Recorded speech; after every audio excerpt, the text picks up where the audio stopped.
bien sûr, le rôle des GAFAM, Google, Apple, etc., est important dans le cadre de cette crise et il est non seulement important, mais il est incontournable et nous allons expliquer ça en 3 points.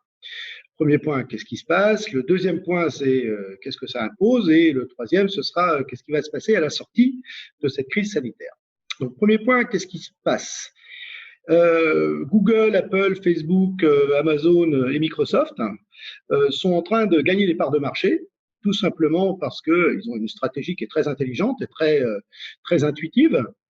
Et cette stratégie est double. Premièrement, ils ont un affichage très simple, très lisible des gestes barrières, de la distanciation sociale. Et si vous allez sur les sites actuellement, ils renvoient systématiquement, si vous faites une recherche sur Google sur le coronavirus, il va vous envoyer vers des sites officiels, gouvernement, les autorités sanitaires, etc.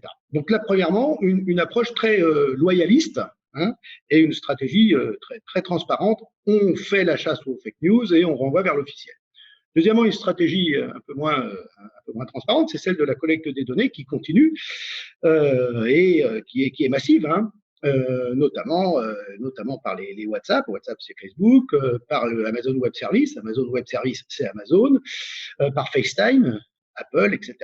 Donc, il y a une double stratégie. Une stratégie qui est loyale, celle de l'affichage, ok, on joue le jeu, et une autre stratégie qui est un peu plus déloyale, hein, notamment les attitudes controversées de Amazon, qui dit, ok, on joue le jeu, mais on collecte des données parce que c'est notre business model, et parce que c'est comme ça, et de toute façon, on est incontournable.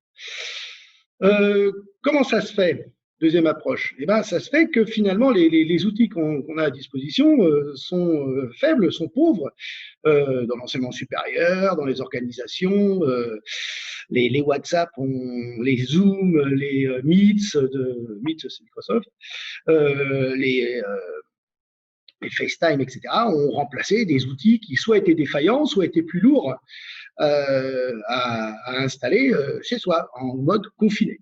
La preuve, là, j'utilise par exemple Zoom. Mais cette utilisation massive, rapide, etc., est très logique. C'est la collecte des données, la monétisation des données, l'exploitation des données pour les revendre.